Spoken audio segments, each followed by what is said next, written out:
ทัวร์ลงมงครับคุณผู้ชมกินฟรีเที่ยวฟรีกับรายการตีอ้วนชวนหิววันนี้ผู้โชคดีนะฮะเป็นสาวท่านหนึ่งมีอาชีพทำค้าขายออนไลน์ค่ะ แล้วก็ทำธุรการที่มหาลัยอ๋อสวัสดีนะครับ สวัสดีค่ะพี่ติอ้วนแนะนำตัวหน่อยชื่ออะไรฮะชื่อเชอรี่นะคะชื่อเชอรี่คุณเชอรี่อยากกินอะไรอยากกินกุ้งมังกรค่ะเห็นบอกว่าเขียนมาที่เพจตีอ้วนชวนหิวพักหนึ่งแล้วสักพักหนึ่งแล้วค่ะสักไม่ได้คิดว่าได้เลยค่ะไม่ได้คิดว่าได้คือลองสมัครไว้งั้นแหละใช่ค่ะปรากฏว่าเราชวนเธอมานะคุณผู้ชมแล้วก็บอกให้เธอไปชวนเพื่อนมาเยอะๆไม่มีใครมาเลยไม่มีใครมาเลยค่ะทำไมอ่ะไม่กล้าออกทีวีกันค่ะไม่กล้าออกทีวีกันต้องบอกเขาเลยว่าไม่มานี่เสียดายมากเพราะวันนี้พี่ตีอ้วนจัดให้ตามคำขอเลยคือกุ้งมังกรค่ะกุ้งมังกรนะครับวันนี้เราอยู่ที่นี่ครับร้านอยู่ทะเลซีฟู้ดคุณผู้ชมอยู่แถวลาดพร้าวนะฮะเดี๋ยวจะพาไปดูนะครับว่าร้านนี้มีอะไรกินกันบ้างเชิญเข้ามาในร้านเลยครับเชิญสวัสดีค่ะแพลวนะคะเป็นผู้ดูแลอยู่ร้านอยู่ทะเลซีฟู้ดนะคะก็วันนี้ยินดีต้อนรับผู้โชคดีนะคะที่มากับรายการติอ้วนชวนหิวค่ะก็ร้านอาหารอยู่ทะเลซีฟู้ดนะคะเราเป็นร้านอาหารทะเลที่ขายอาหารทะเลทั้งแบบสดๆเป็นๆทั้งนำเข้าส่งออกนะคะแบบปีกแบบส่งแล้วก็เป็นร้านอาหารทะเลสไตล์จีนด้วยค่ะสำหรับวันนี้นะคะที่ร้านก็ได้เตรียมเป็นชุดสุกี้ซีฟู้ดเป็นสุกี้กุ้งมังกรซึ่งจะเป็นเซตใหญ่สุดเป็นกุ้งมังกร7สีนะคะโดยปกติของทางร้านเนี่ยจะมีทั้งหมด4เซตแล้วก็จะมีแบบอาราคาร์ทคือลูกค้าสามารถมาเลือกทานเองได้แล้วก็น้ำซุปของร้านเราอะค่ะก็จะมีถึง6ซุปค่ะก็จะมีเป็นซุปหม่าล่าซุปน้ำใสจะมีซุปสมุนไพรตังกุยมีเป็นซุปกระดูกปลาซุปกระดูกหมูแล้วก็ซุปต้มยำหัวมันกุ้งมังกรค่ะโอ้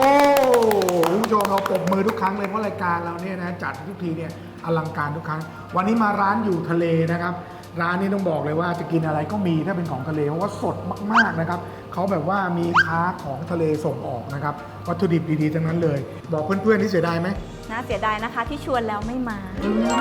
โดยเฉพาะวันนี้นะวัตถุดิบอีกอันหนึ่งที่หากินยากคุณผู้ชมอันนี้คุณผู้ชมรู้จักไหมเขาเรียกว่าเห็นเนื้อนึกว่าปลากระพงไม่ใช่เขาเรียกปลากุศลาปลากุศลาเนี่ยจะมีจุดน้ำเงินในตัวนะแล้วก็มีเป็นตัวสีส้มแล้วก็มีจุดน้ำเงินมีหลายพันเหมือนกันในวงการปะการังอ่ะคือเป็นปลาที่หากินยากนะค่ะไม่เคยกินใช่ไหมไม่เคยค่ะลองแบบซาซิมิไหมได้ค่ะเดี๋ยวพี่ดิววนจัดให้นี่เลยลองแบบซาซิมิได้สามารถกินดิบได้เลยนะกินดิบได้เลยแล้วก็จิ้มซีฟู้ดได้เลยจิ้มซีฟู้ดนะคะจิ้มซีฟู้ดได้เลยนี่แบบนี้เลยนี่ลองดูนี่อย่างนี้เลยเนื้อหวานมากเลยค่ะหวานไหมเนื้อหวานนุ่มมากเลยค่ะใช่ไหมส่วนพวกนี้เขาเรียกว่าเป็นปลาที่ต้องลวกเดี๋ยวขออนุญาตหยิบมานะค่ะ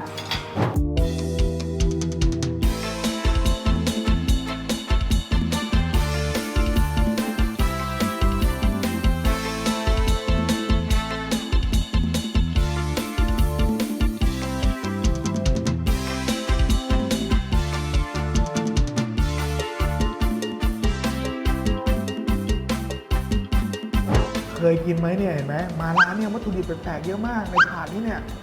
มี lobster มีหอยต่างๆนี่หอยไม้ไผ่ไม่เคยกินอีกแล้วไม่เคยกินจัด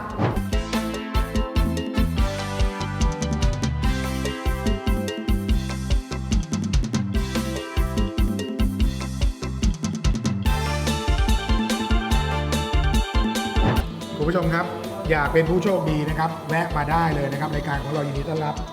เขียนความต้องการของคุณส่งมาทางหน้าแฟนเพจ Facebook แล้วมากินกับเราจริงไหมครับจริงค่ะของจริงของแท้แน่นอนเดี๋ยวไปดูกติกาครับแล้วเดี๋ยวเรามีแก๊ส1 ถังจากเวิร์กแก๊สมอบไปกับร้านอยู่ทะเลด้วยนะครับถ้าเกิดแก๊สหมดอย่าลืมกดสั่งเวิร์กแก๊สด้วยนะครับเขาจะเป็นเจ้าภาพเลี้ยงคุณแบบนี้เลยทัวร์ลงพุงกินฟรีเที่ยวฟรีกับรายการตีอ้วนชวนหิวเพียงถ่ายรูปคู่กับถังเวิร์กแก๊สที่บ้านขนาดใดก็ได้แล้วส่งมาที่อินบ็อกซ์แฟนเพจตีอ้วนชวนหิวแล้วบอกมาเลยว่าอยากกินอยากเที่ยวที่ไหนเวิร์กแก๊สจะเป็นเจ้าภาพพาคุณไปกับรายการตีอ้วนชวนหิวร่วมสนับสนุนโดยบริษัท WP Energy จำกัดมหาชนผู้ผลิตและจัดจำหน่ายเวิร์กแก๊สวันนี้ขอบคุณร้านอยู่ทะเลมากเลยนะครับให้ผู้โชคดีของเราได้มากินกุ้งมังกร